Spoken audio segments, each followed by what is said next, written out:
कार्तिक मास 13वां अध्याय। दोनों ओर से गदाओं और वाणों और शूल आदि का भीषण प्रहार हुआ। दैत्य की तीक्ष्ण गरजे से व्याकुलता देवता इधर उधर भागने लगे। तब देवताओं को इस प्रकार भयभीत होता देखकर गरुड़ पर चढ़कर भगवान युद्ध में आगे बढ़े। उन्होंने अपने संहार नामक धनुष उठाकर बड़े जोर से टंकार किया। त्रिलोक शब्दी हो गए। पद्मास्त्र से में भगवान ने हजारों दैत्य के सिर को काट गिराया। फिर तो भगवान विष्णु और जलंधर का महासंग्राम हुआ। बाणों से आकाश भर गया। लोग आश्चर्य लगे। भगवान विष्णु ने बाणों के वृक्ष से उस दैत्य की ध्वजा, छत्र और धनुष बाण काट डाले। इससे व्यथित होकर उसने अपनी गदा उठाकर गरुड़ के मस्तक पर दे मारी। साथ ही क्रोध में उस दैत्य ने भगवान विष्णु की छाती में भी एक दक्षिण बाण मारा।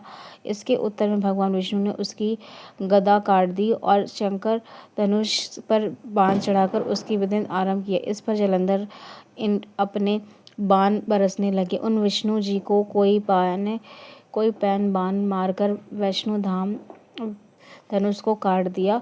धनुष काट जाने पर भगवान ने गदा से प्रहार करने के लिए शीघ्र ही जलंधर को खींचकर मारी, परंतु उस अग्निमय गदा को भी मारने से वह दैत्य को कुछ भी चलने न हुआ। इसके अनुमुख त्रिशूल उठाकर भगवान विष्णु पर छोड़ दिया। विष्णु जी ने शिव के चरण का स्मरण करके नंद नामक त्रिशूल से उसकी शूल को छेद दिया।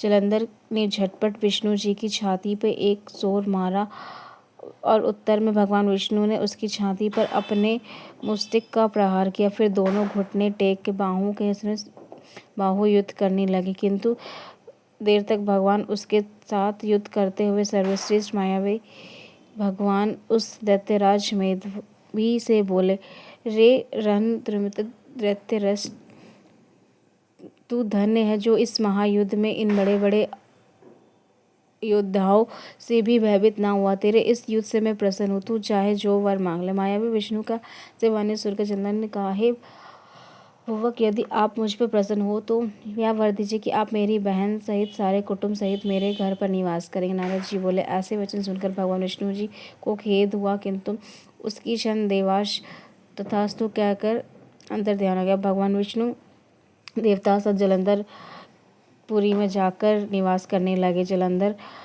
अपनी बहन लक्ष्मी और देवता सहित भगवान विष्णु को वहां पाकर बड़ा प्रसन्न हुआ। फिर तो वह देवताओं के पास भी वृत्तांत थे। सब जलंधर की पृथ्वी पर आए निशुंभ को पाताल में स्थापित कर दिया और देव, दानव, यक्ष, गंधर्व, सिद्ध, सर्प, राक्षस, मनुष्य आदि सबको अपने वंशित का विनव पर शासन करने लगे। उसने धर्माशुर सुपुत्र के समाज प्रजा का पालन किया और धर्मराज में सभी सुखी थे।